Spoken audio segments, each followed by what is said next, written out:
کہ ایک دفعہ جبریل پیغمبر ختمی مرتبت صلی اللہ علیہ وآلہ وسلم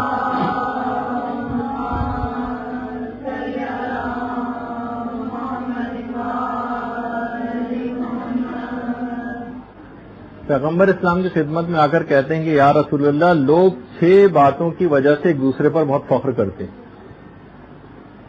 6 باتوں کی وجہ سے. ایک تو جو فخر کی وجہ ہوتی ہے، ایک تو وہ نسب ہوتا ہے کہ جناب میرا نسب ایسا اور میں اس طرح کا اور اس طرح کا. دوسرا جس پہ لوگ فخر کرتے ہیں وہ ہے مال و دولت. اس پہ لوگ بہت فخر کرتے ہیں. تیسری چیز ہے فخر کرنے کی قوت. کوئی جسمانی اعتبار سے، تعلقات کے اعتبار سے، عہدوں کے اعتبار سے بہت قوی ہو تو وہ فخر کرتا ہے. کچھ لوگ اپنے ملک اور سلطنت کے اوپر فخر کرتے ہیں. جی. 5ویں چیز، لوگ اپنی خوبصورتی پر بہت فخر کرتے ہیں. اور 7ویں چیز، 6ٹھی چیز، لوگ اپنی فصاحت و بلاغت اور زبان دانی کے اوپر بہت فخر کرتے ہیں. یا رسول اللہ، آپ کہہ دیجئے کہ جو لوگ بھی اپنے نسب پہ فخر کرتے ہیں ان سے کہہ دیجئے کہ اذا نفخ فی الصور فلا انساب بینہم. جس وقت قیامت میں سور پھونکی جائے گی تو تمام نسب ختم ہو جائیں گے. یعنی اگر کسی کے دماغ میں اس طرح کا کوئی تکبر آ رہا ہے تو میدان قیامت اور قیامت کے سور پھونکے جانے کو یاد کرے، جس دن کوئی نسب فائدہ نہ دے گا اور تمام انصاب ختم ہو جائیں گے. اگر کسی کو اپنی دولت پہ بڑا فخر ہے تو وہ ایسا دن ہوگا یومن لا ینفع، یعنی جس دن کوئی نفع نہ دے گی چیز، نہ مال کوئی فائدہ دے گا نہ اولاد کوئی فائدہ دے گی. تو اگر کسی کے دماغ میں مال و دولت یا اولاد کا کوئی فخر ہے تو وہ بات یاد رکھ لے کہ اس دن کوئی چیز نفع دینے والی نہیں. ہاں، مگر وہ لوگ کہ جنہوں نے مال کو حلال طریقے سے حاصل کیا اور پروردگار کی راہ میں اس کو خرچ کیا، صرف ان کو فائدہ ملے گا. جو لوگ اپنی قوت و طاقت کے اوپر بڑا فخر کرتے تو ان کو بھی رسول کہہ دیجئے، جو قرآن کی آیت بھی ہے کہ علیہ ملائکۃ، وہ ایسے ملائکہ وہاں پر موجود ہوں گے جو انتہائی طاقتور ہوں گے اور وہ ذرہ برابر بھی پروردگار کی نافرمانی نہ کرتے ہوں گے. تو ان کو دماغ میں رکھے انسان کہ ایسے ملائکہ وہاں پر موجود ہوں گے جو انتہائی طاقتور ہوں گے. اگر کسی کو اپنی خوبصورتی کے اوپر بڑا فخر محسوس ہوتا ہے تو یا رسول کہہ دیجئے تلفح وجوہہم النار، کہ اس دن چہرے آگ میں جلائے جائیں گے.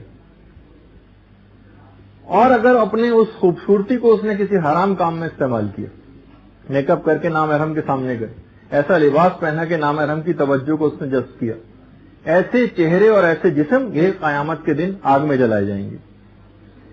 اچھا، اسی طریقے سے اگر کسی کو اپنی فصاحت کے اوپر بہت ہی بڑا فخر ہو رہا ہے تو اے رسول ان سے کہہ دیجیے کہ الیوم نختم علی افواہہم وتکلمنا ایدیہم، کہ اس دن ان کے منہ کے اوپر مہر لگا دی جائے گی اور اس کے بعد ان کے اعضاء کلام کریں گے، جس پہ ہم آگے چل کے تفصیلات اس کی بیان کریں گے.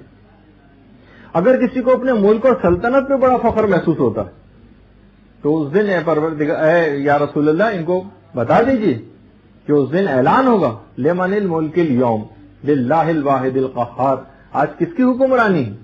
آج اس واحد قہار خداوند عالم کی حکمرانی. تو یہ تمام اس طرح کی جتنی بھی چیزیں ہیں نا، یہ سب ختم ہو کے رہ جائیں گی.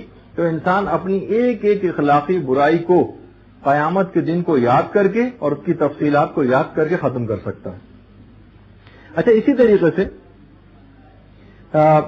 باقاعدہ مناقب میں ہے کہ ایک دفعہ ایک آدمی سید الشہداء امام حسین علیہ الصلوۃ والسلام کی خدمت میں آتا ہے.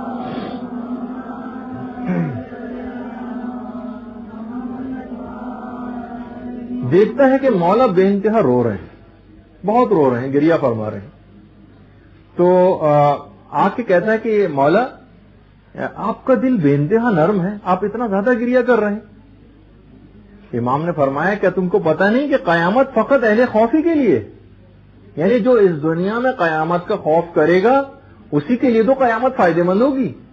جو اس دنیا میں بے خوف ہو جائے گا قیامت سے اس کو تو نقصان ہی نقصان ہے قیامت میں.